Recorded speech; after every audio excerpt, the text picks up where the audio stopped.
ในวันที่ 11 พฤศจิกายน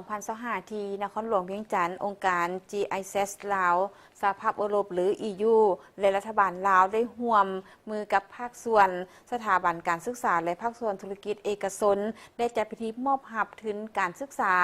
ภายใต้ทุนการศึกษาของเขตแขนงป่าไม้ในลาวโดยมีเป้าหมายเพื่อพัฒนาผู้เชี่ยวชาญด้านป่าไม้รุ่นใหม่และส่งเสริมการคุ้มครองทรัพยากรป่าไม้ที่สำคัญของชาติอย่างยืนยง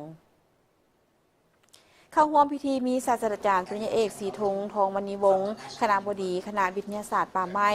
มหาวิทยาลัยแห่งชาติลาวท่านเวอร์เนอร์โกเฮอุปทูตแห่งสถานทูตเยอรมันประจำลาวท่านนางเวียเลอร์สมิธหัวหน้าแผนกการร่วมมือของคณะผู้แทนสภาพยุโรปประจำลาวพร้อมกับนักศึกษาและแขกเข้าร่วมสำหรับทุนในปีนี้นักศึกษาที่ได้รับมีทั้งหมด95คนจากมหาวิทยาลัยแห่งชาติลาวคณะเกษตรศาสตร์และทรัพยากรป่าไม้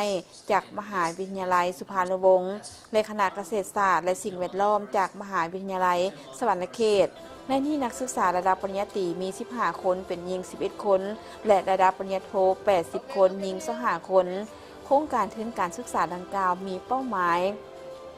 ที่จะสร้างบุคลากรที่มีทักษะและความหลากหลายสามารถขับเคลื่อนนวัตกรรมไปพร้อมๆกับการรับประกันว่า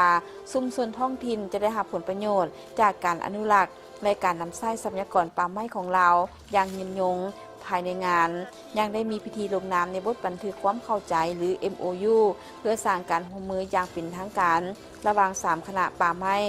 ระหว่าง3คณะวิชาป่าไม้